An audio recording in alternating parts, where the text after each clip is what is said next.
কিভাবে মাত্র 25 টাকা খরচ করে আমি আমার এই কিউট মিররটি বানাইলাম, আসুন আপনাদের সাথে শেয়ার করি। আসসালামু আলাইকুম সকলকে, কেমন আছেন আপনারা? আমার বাসায় আলমারি থেকে ভেঙে যাওয়া ভাঙ্গা কিছু আয়না ছিল, তাই ভাবলাম এই ভাঙ্গা আয়না দিয়ে কিছু করা যাক। যতটা সম্ভব চেষ্টা করেছি ভালোভাবে বানানোর জন্য। কিছু বোর্ড ইউজ করেছি আর কিছু পেপার ইউজ করেছি এই কিউট আয়নাটি বানানোর জন্য। অবশ্যই এই আয়নাটি গোল শেপে ছিল না, আর আমি গোল শেপে বানাইতেও চাইনি, কারণ আমার বাসায় আয়না কাটার কোনো মেশিন নেই। আমি শুধু পেপার দিয়ে উপর দিয়ে গোল করে দিয়ে এটাকে আবরণ করে রেডি করে নিয়েছি। আর এই পুঁথিগুলি নিয়েছি আমার অনেক পুরনো, মেবি 7 বছর 8 বছর পুরনো একটি লেহেঙ্গা থেকে। ওই লেহেঙ্গা তো আর ব্যবহার করা হবে না, তাই ভাবলাম এই পুঁথিগুলো কাজে লাগিয়ে দিই। পুঁথিগুলো ছোটানো অবশ্য এতটাও ইজি ছিল না, অনেক সময় লাগছে এই লেহেঙ্গা থেকে পুঁথিগুলো ছুটাইতে।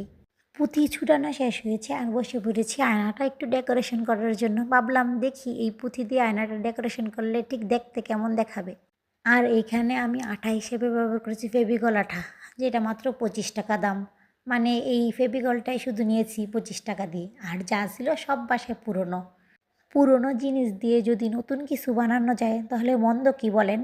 আপনাদের বাসায়ও এরকম পুরনো আয়না থাকলে আপনারা ট্রাই করে দেখতে পারেন বিভিন্ন কিছু মিলিয়ে এরকম আয়না ডেকোরেশন করার জন্য। আয়নাটা যখন আমি বানাচ্ছিলাম আর ভাবতেছিলাম, ইস, নিজেরই কত পছন্দ হইতাছে, কিন্তু ভিডিওতে দেখা যাচ্ছে যতটা সহজ বানাইতে ততটাও ছিল না সহজ।